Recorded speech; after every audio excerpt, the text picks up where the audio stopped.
रोगा, भाड़वा, तो खटिया रहेंगे तो मुर्दा रहेंगे। ये सब उनके लिए है जो देश के और प्रदेश के युवाओं के जीवन के साथ खेल रहा है। कौन सी शिक्षा प्राप्त कर रहे हैं आप? छत्तीसगढ़ के हैं आप। मुझे गर्व है कि मैं छत्तीसगढ़ के निवासी हूं, लेकिन क्या आपको गर्व है कि आप छत्तीसगढ़ के शिक्षित वर्ग से ताल्लुक रखते हैं? क्या आप गलत का विरोध कर सकते हैं? क्या आप ऐसा कर सकते हैं? आज फिर उस तरह के सत्याग्रह की आवश्यकता है कि शिक्षित बेरोजगार युवक जो अपने माँ बाप के सपनों को लेकर जीते हैं, वो पढ़ाई करते हैं कि वो अपने माँ बाप के कंधों का सहारा बनेंगे। आपका भविष्य जो है सिर्फ अंधेरे में जा रहा है। मौजूदा जो राजनीति चल रही है, मौजूदा जो सरकार गतिविधियां कर रही है, इनको बढ़ावा देनी, ये ऐसे छपरी लड़कियां ये पैसे कमा रही हैं। लेकिन शिक्षित आज देश का और प्रदेश छत्तीसगढ़ प्रदेश का शिक्षित बेरोजगार युवक जो है आज पकौड़े तलने पर मजबूर किया जा रहा है। नमस्कार मेरे प्रदेश के बदकिस्मत बेरोजगार छात्रों, दिस इज अलकली शादिया फ्रॉम ब्यूरोक्रेट्स। रोगा, भाड़वा, तो खटिया रहेंगे तो मुर्दा रहेंगे। ये सब उनके लिए है जो देश के और प्रदेश के युवाओं के जीवन के साथ खेल रहा है।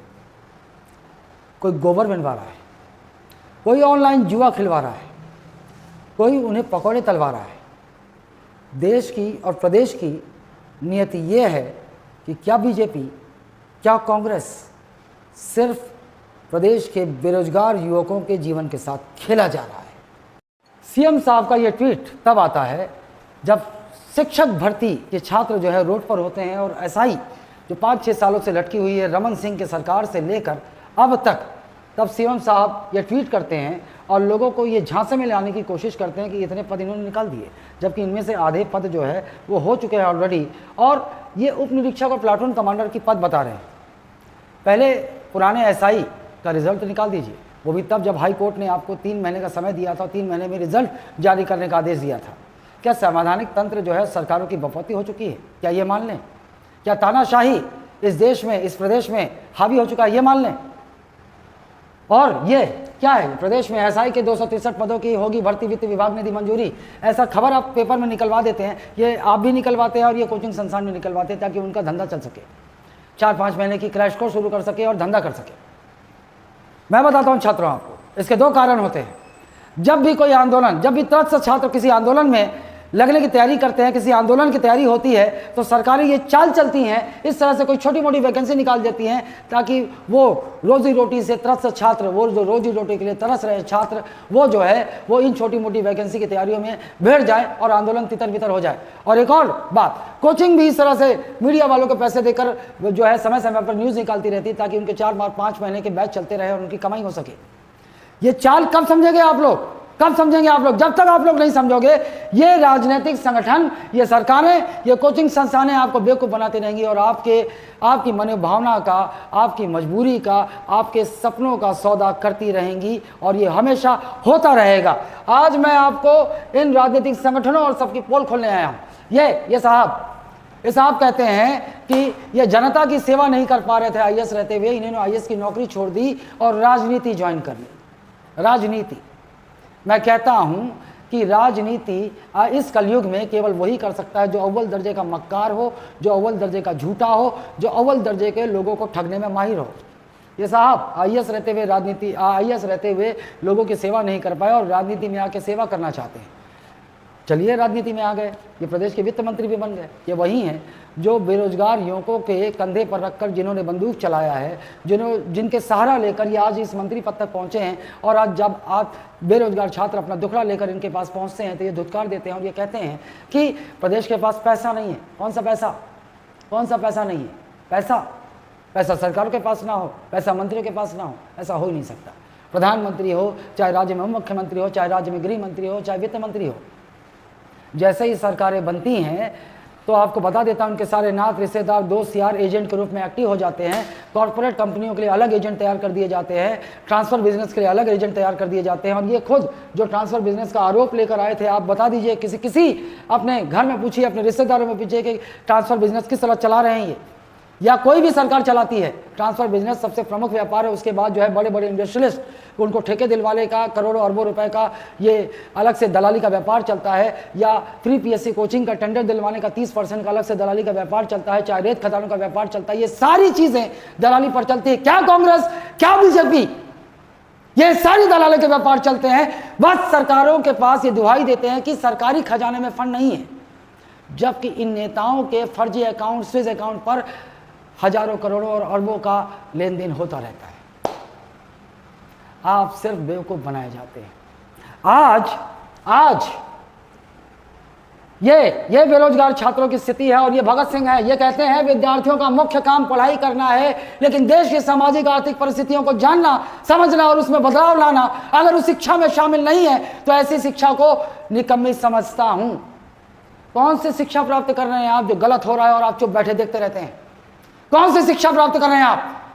छत्तीसगढ़ के हैं आप। मुझे गर्व है कि मैं छत्तीसगढ़ के निवासी हूं, लेकिन क्या आपको गर्व है कि आप छत्तीसगढ़ के शिक्षित वर्ग से ताल्लुक रखते हैं?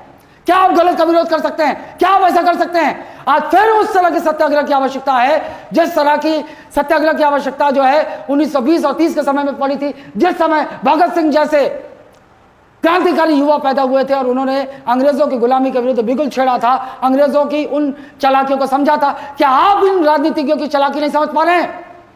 हम अच्छे थे इन राजनीतिज्ञों से बहुत अच्छे थे शायद अंग्रेजों की गुलामी में। वो तो पराये थे, उन्होंने हमारा शोषण किया। ये तो हमारे अपने हैं, और जब अपने अपने घर में आग लगाते हैं तो इनसे बड़ा विश्वासघात, इनसे बड़ा कूटनीतिज्ञ, इनसे बड़ा दलाल कोई और नहीं होता है। ये हमारे अपने हैं जो हमारी अपनी जनता को, हमारी अपनी गरीब जनता को, हमारी अपनी जो है निसहाय असहाय जनता को सिर्फ शिकार बनाते हैं अपनी राजनीतिक रोटी सेकने के लिए, अपने स्वार्थ साधने के लिए। ये स्थिति हमारी, ये स्थिति हमारी।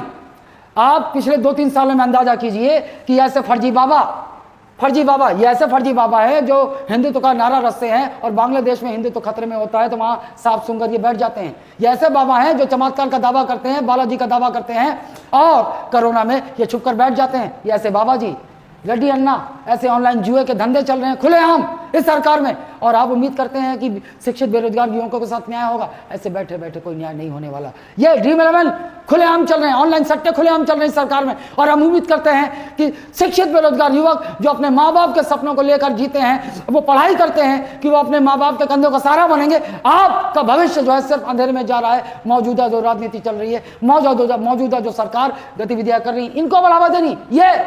ये ऐसे छपरी लड़कियां ये पैसे कमा रही हैं, लेकिन शिक्षित आज देश का और प्रदेश, छत्तीसगढ़ प्रदेश का शिक्षित बेरोजगार युवक जो है आज पकौड़े तलने पर मजबूर किया जा रहा है।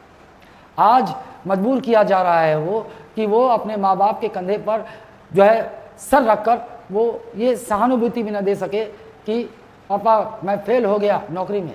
नौकरी है कहाँ? वैकेंसी है कहाँ? आप तो रोजगार के अवसर इन मकानों के लिए तैयार कर रहे हैं, और अगर गिनी चुनी नौकरी निकलती है, 2 करोड़ का नौकरी का वादा किया था कभी किसी ने, 2 करोड़ का सबका वादा किया था कभी किसी ने, लेकिन रोजगार आज किसको है? मक्कारों को, ठगों को, अश्लील लड़कियों को, गंजड़ी युवकों को, या वो जो छपरी समाज में छपरी युवक कहलाते हैं उनको नौकरी है, वो पैसे कमा रहे हैं। और शिक्षित बेरोजगार जो है अपने मध्यम वर्गीय परिवार या गरीब परिवार का जो है अपने परिवार का सपनों का बोझ लेकर जो जी रहा है कि मैं पढ़ूंगा, लिखूंगा, मेहनत करूंगा और मुझे एक नौकरी मिलेगी और मैं अपने परिवार का सहारा बनूंगा।